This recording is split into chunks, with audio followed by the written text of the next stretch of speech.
Good afternoon, everybody. My name is Omar Mohammed.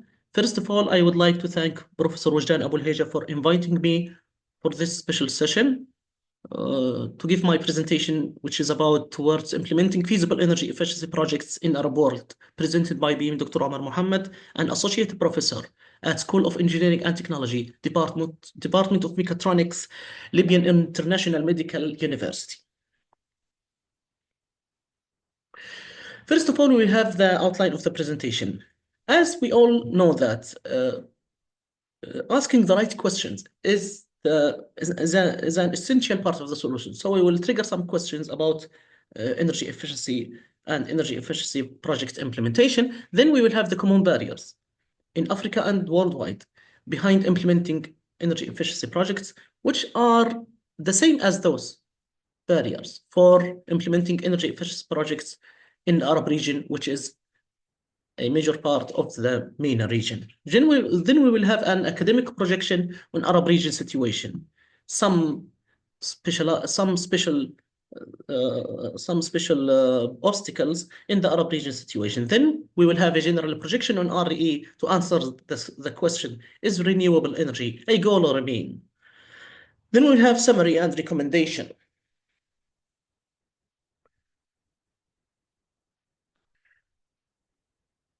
We have stated some of these questions, which if we answer correctly, then we will have a right diagnosis of our problem. Can we get globally genuine solutions for energy efficiency problems? Do the problems exist within grid, demand, or resources? It's obviously in demand and resources. What are the common barriers for implementing feasible energy efficiency projects? This question will be answered in the next slide. Can Arab world follow up with developed countries or transcend them in energy efficiency projects? The answer, in short, is yes, we can, but we have to make some major steps in order to get this achievement. Any power system should have a generation side and demand side, whether it is a conventional power system or microgrid. The energy efficiency can be implemented differently in demand side or in generation side. The energy efficiency project can be constrained economically or physically. For example, physically by the stability of the system, which is briefly to maintain the frequency of the grid at 50 hertz or 60 hertz or at nominal frequency of the grid.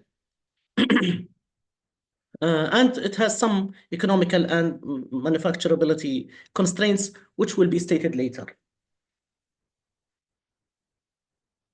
The common barriers, these are in Africa and worldwide, which are applicable also for the situation in the Middle East. Here we have some regulatory barriers, such as the grid code. It has some statements that are in contradiction with implementing some energy efficiency projects in the generation side, like, for instance, satisfying the specification or requirement of a grid code to integrate source A or source B, and so on. Lack of information and data. This is a major part of, or this is a major common barrier for implementing feasible energy efficiency projects. Insufficient technical capacity. This insufficient technical capacity are in terms of generation, in terms of area, in terms of investment, and so on, which will lead to the next one, which is financial and investment barriers. Then we have technology barriers. The technology barriers are related more to the system automation, system controls, system protection, and so on. Academic projection on Arab region. We have some special things or special points that can be considered as the major obstacles, especially in the Arab region. Lack of research. We have lack of research in our countries. Even if they are united together, they will not have enough research production as those in the developed countries. Insufficient research fund. This is a major problem also, because we want to deal with some devices or deal with some software packages that are expensive to buy, and then it makes some difficulties in conducting highly verified research on the graduate level. The need for upgrading SCADA system. This is an industrial point. Then the recent SCADA system is very poor in comparison with other countries. For example, in China, in Japan, in the USA, in Europe, and so on. Lack of data, which as we stated in the previous slide, differences in currency and energy pricing. Differences in currency and energy pricing. The difference in energy price or fuel price from one country to another make it more difficult to make energy more flexible as mutual support to each other or mutual trading of energy, and also the difference in currency. I will give an example about Libya and Jordan examples. And this is moderate example in comparison, for example, with Egypt and Kuwait in terms of difference in currencies. So we have example taken in Libya and Jordan as an example in order to state why we are delayed in implementing feasible energy efficiency projects or profitable energy efficiency projects. And the effect of civil war in Libya and Syria, which is another common barrier. This is a lack of research point. As you can see, I have mentioned some statistics about the number of publications in European Union and other countries in North America in comparison with the Middle East. As you can see, the Middle East has the lowest publication output or publication number of publications. Here, as you can see, the leading countries for publication, there is no single Arabic country, or even if we are united together, we will not reach these numbers of publication. I have made the publication I have intended to make the publication general, not only for engineering, because improving energy policy and energy efficiency is not an engineering issue. It is something related to engineering, related to economy, related to social sciences, and so on. And this is the source. Below, this is the source for these graphs. Then we have the research fund. The research fund here, as you can see, France is the leading at the leading position, then the European Union, then Japan, and so on. We don't have even a single Arabic country in the list, and even if they are together, despite natural resources that in some countries in the Arab world, we don't have reached these amounts of research fund worldwide. The need to upgrade SCADA system. The SCADA system in the Arab world need to be improved in terms of automation and in terms of, let's say, upgrading the existing control system to be more automated or more to increase its level of automation. I have mentioned some information that I have taken from my friend and colleague, Professor Tawfiq Lamnafi, who has worked at an industry for about 30 years, especially in the control of power plants. Here I will mention some information that have been never published before. The local, for example, in Libya, the local low frequency control of North Benghazi power plants hasn't been retuned since 1995. When I talk with many engineers or several engineers working at the General Electric Company of Libya or other, for example, Gulf Company, they don't have N-1 criteria for contingency analysis in SCADA systems in the Arab network, and neither performed in practical and nor studied by those engineers. This is because this topic is essentially a master topic or PhD topic. Or if it is given to undergraduate students, it will be given briefly, very briefly in the last year. So we don't have maybe about the dominant, the most engineers at general energy companies are not aware of this point, which is, as a specialists, all of us know that it is important for right planning in all directions, right planning for design, right planning for implementing energy efficiency, right planning for sharing more renewables, and so on. Some secondary level controls have been optimally retuned. Yes, I admit this point, but not all of them, but some of them or many of them are still as they are when they are first installed. There is no model predictive control technology implemented on on power plants feeding the Arab network. This technology ensures robust performance and energy efficient operation at the same time. MPC, I think it is implemented in the developed countries, but unfortunately, in the Arab world is not yet implemented, especially in many conventional resources or fossil fuel resources, such as CCGT, oil, and so on. In the distribution side, the medium voltage substations are switched by operators through a remote terminal unit. That means that medium voltage substations are not automatically switched, but is switched by operators through remote terminal unit. So the level of automation is very poor, even at the distribution level. Lower level of automation, insufficient interaction between academic and industrial sectors. This insufficient interactions because most of the data sets are considered confidential and there is no scientifically justified reason why they are confidential or why they don't be available to academics to conduct useful research for those professional bodies or industrial sectors. So we will have the last point about SCADA system. It is not exactly a supervisory control and data acquisition system.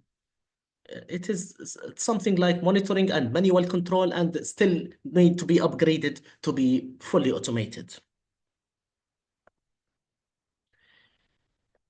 On the other hand, this is an example that if we have provided a data from the professional body that we are working for, we can conduct a useful research. This is a journal paper that is that has an impact factor and indexed in the international database Scopus journal. This paper is about energy auditing and conservation for educational building. It is an energy efficiency project for the demand side, not for the generation side. But the idea that I want to convey to you is that we have taken the data from our colleagues at Princess Sumaya University for Technology, and they have given us all of data required to conduct this research. The data includes the energy consumption, the monthly energy consumption, the monthly bills, some information regarding the oil consumption or diesel consumption for heating, and so on. So we can conduct useful research, implementing useful research practically, just if we have the data available. This is an example about successful implementation of energy efficiency project with the provision of data acquisition. The other obstacle in the Arab world is the difference in currency and pricing in Libya and Jordan. As an example, in Libya and Jordan, I will give Libya and Jordan as just example that we don't have even currency equal in between Libya and Egypt, for example. But I will give Libya and Jordan as example because I lived sufficient times at those countries.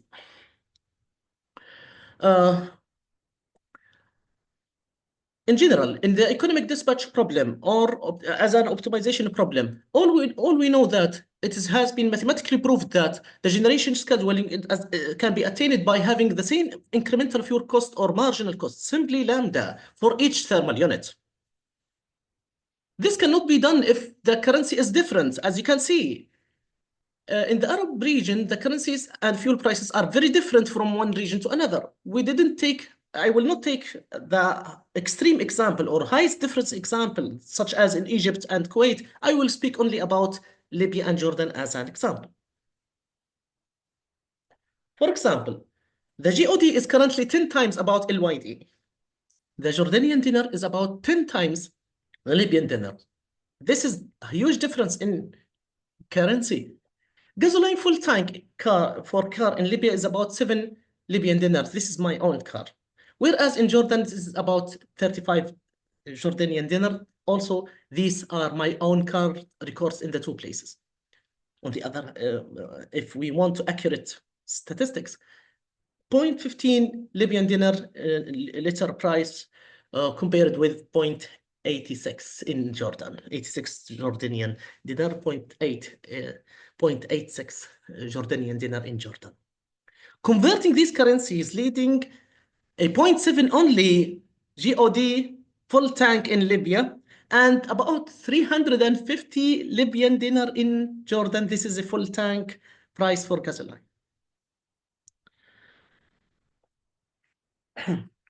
As you can see, this is a great obstacle behind implementing, for example, economic operation of power system or flexibly trading energy and mutual support of energy and so on.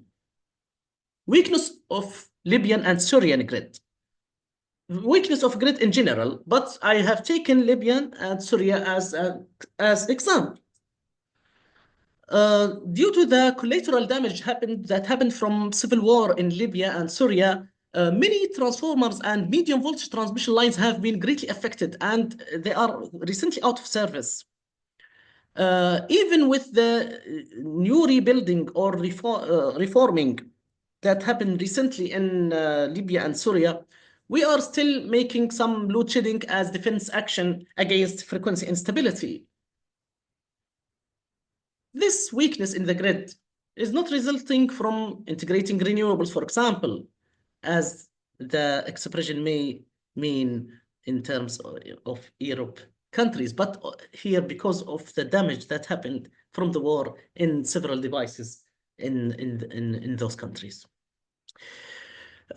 So we have to design a strong network, a strong infrastructure in order to implement feasible energy efficiency projects. Here we have some general projection about RE solutions. The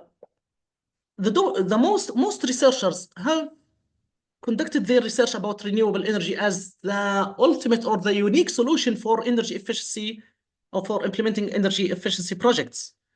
However, this is not quite right. The future scenarios can be renewable or mixed with another non-renewable, but we can make it cleaner, such as, for example, making mixed between renewable energy and conventional power plant integrated with carbon capture and storage. Here, the three scenarios or three future scenarios for solving the environment and economy problem, I have mentioned them directly from this great reference that I have used to teach my graduate students. They have stated those points or those future scenarios as some generation scenarios for resolving the environment and economical problem in terms of generation. And they have stated that one of them is renewable energy framework, and the other is mixed with conventional power plant integrated with carbon capture and storage. And the third one is increasing the nuclear power production, which is largely CO2 free. I will discuss the scientific merit briefly for each of these three scenarios and which one of them is the most suitable for energy efficiency in the Middle East. The 100% renewable energy framework, some papers I have read from high impact journals stated that have proved some feasibility of the 100 renewable energy electricity, but they have some information. I have some concern about some information that they have mentioned. For example, here in this paper, it stated that the main barrier for 100% renewable energy coverage of load demand are neither technological nor economical, but instead they are mainly political. It's not mainly political. There are still some technological and economical problems or economical barriers or economical barriers or obstacles behind implementing feasible energy efficiency projects in general, renewable or non-renewable, as I stated in the previous slides.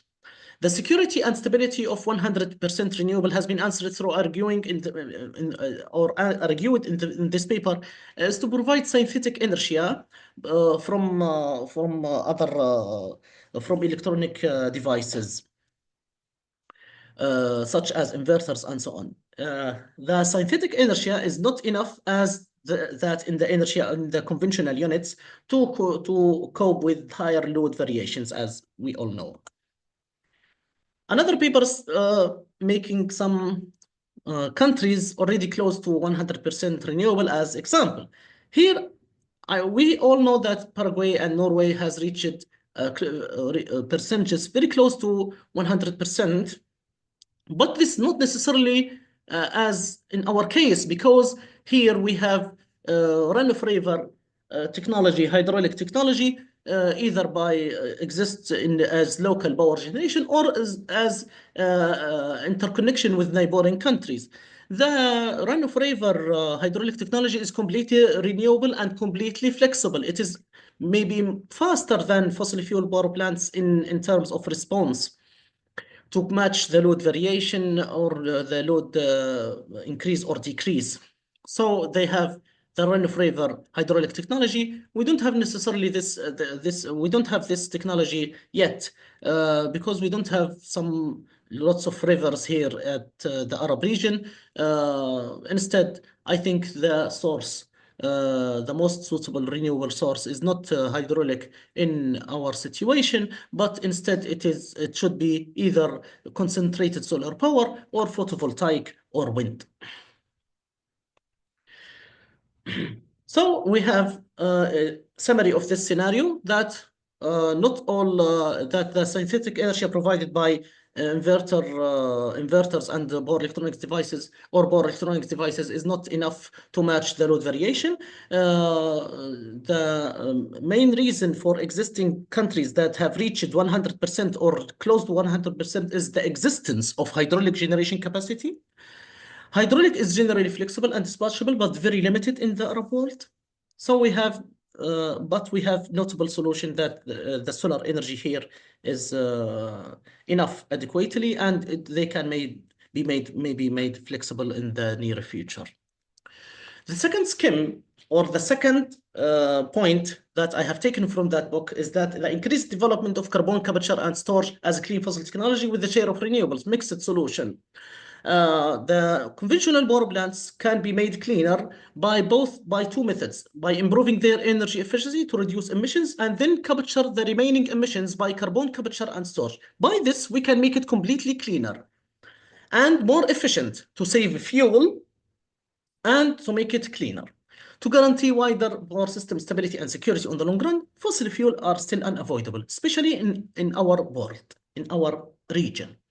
Renewable energies has lower energy density and tend to be embedded generation or distributed generation. Due to these technical and physical reasons, fossil fuel or thermal power plants are still indispensable globally and also locally in the Arab world.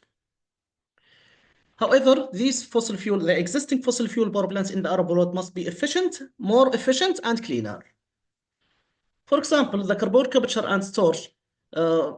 I will state only one of the methods of CO2 storage, which is the ocean storage at depth of 3,000 meters. We have in the Mediterranean here, maybe higher depth that we can make this technology.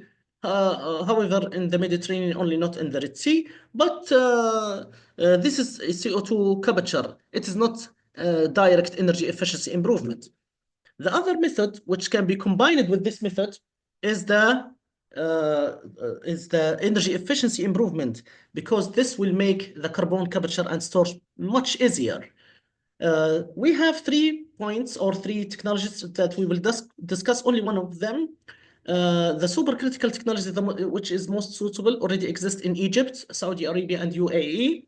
Adopted, it can be applicable for coal-fired boiler, CCGT in the heat recovery steam generator, oil-fired boilers, or even nuclear reactors to improve energy efficiency. The other 2 points are coal gasification and fluidized bed combustion, which is related more to coal and not widely applicable in our region. Or if we make all technologies here, for example, heat recovery steam generators and boilers supercritical, we can attain about 10% improvement in the efficiency, which means 25% reduction in the CO2 emissions and substantial fuel savings. This reduction in CO2 emissions, making implementation of CCS, carbon capture and storage, much easier. I have some publications that I have made during my PhD about the use of control theory to uh, even improve the efficiency of existing supercritical unit, practical supercritical unit. And I have published some of during PhD and post-PhD with my students. The third scheme is the increasing the share of nuclear, which is largely CO2 free. The nuclear power plants are safe, very safe. They are not as mentioned in the media, and they have considerable amount of their. They are sustainable. There is no, although there is a considerable argument about their sustainability, but they are likely to be sustainable. Retain the conventional structure of the power system and so on. The only problem is that they are not flexible enough, although there are some research that have been published for their flexibility to resolve this the flexibility, but they are still changing their output in times of discrete manner. It's not flexible because the changing of the power output is is done by inserting or removing control rods from the nuclear reactor, which make a discrete change in the power output and so on. Also, there is the radioactive waste storage. It's another problem. So the nuclear is not suitable. The most suitable solution is to make him recently, or for the next 20 to 30 years, is to make the mixed scenario of power generation between fossil fuels and fossil fuels efficient, energy efficient, cleaner, and or replacing fossil fuels by biomass, biofuels, biogas, and with another renewable resources such as wind and solar. The final recommendation about this point is that, first of all, we should unify the price and currency within Arab world, which lead to economically and environmentally viable situation by through mutual support and improved energy trading. It's not too difficult to apply this. We can follow Europe or European Union for that they have unified their currency and they have an economical and scientific insight behind that. Upgrading SCADA systems, upgrading the SCADA system by introducing new technologies such as model predictive control, artificial intelligence, and so on. Retuning the existing PI controllers, and so on. Improving energy efficiency of gas turbines, steam power plants, improving the energy efficiency of gas turbines by controlling the combustion chamber temperature, steam power plants by supercritical technology, sponsoring, supporting related research, increasing the share of wind, solar energies, and sponsoring and supporting relating research financially and technically. Improving energy engineering education by making interdisciplinary nature by making interdisciplinary nature in teaching and research. For example, by combining it with control engineers. Thank you so much. I am happy to receive your questions, even here or happy to receive your questions by this email. Thank you so much. Thank you.